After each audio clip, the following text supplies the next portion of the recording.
Jelly Gouache. What's the big attraction? I was given this box of Jelly Gouache, so I want to see what they're all about.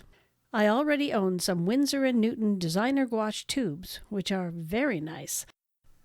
But it seems like the universe is speaking to me. Now that I have an entire box of Jelly Gouache, I think it's time to start practicing and painting with gouache. My plan this fall is to fill this sketchbook with small gouache paintings using the Jelly Gouache.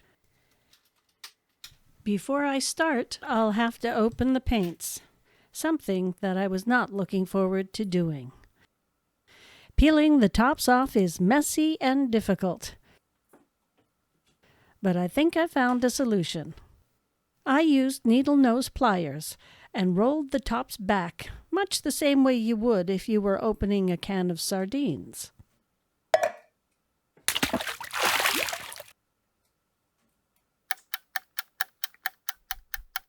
They're called Jelly Gouache, but they don't really remind me of any jelly.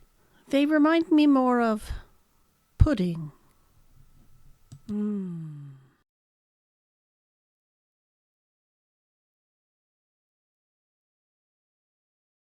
A lot of the paints were very thick. The binder had separated and come to the top. That's not a big problem. You just add some drops of water and you stir them all up until the paint is smooth again. Once all the paints were smooth, I reorganized the palette, and then I made a color chart, making sure that I kept the colors in the same order that they were in the palette. Finally, it was time to paint, so I went to Pinterest to look for a little inspiration. I decided to paint some pears. I did a very light drawing using a 0.7 mechanical pencil. Now I'm going to paint some pears, and at the end of the video, I will give you my final thoughts on using these paints.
Here are some final thoughts.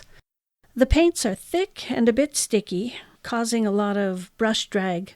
You need to add water, but adding too much water makes them too thin. So you have to find that flow. It's nice to have an open palette where you can see all the colors, and you don't have to stop to open tubes. But you do need to spray the paints with water every 10 minutes or so to keep them from drying out. Also, I'm pretty sure that the binder separation problem will happen again, and you'll need to take the time to re-stir all the paints and add more water if you want to keep them smooth and flowing. These paints are obviously not as good as the Winsor Newton Designer Gouache, but I figure by the time I fill this book with paintings, I will probably be good enough at painting with gouache that I'll want to use the more expensive paint. You can support my channel by subscribing so YouTube will share my videos with more people. If you enjoyed this video, please give it a thumbs up. And if you ring that bell, you'll be notified every time I post a video. Thank you for watching.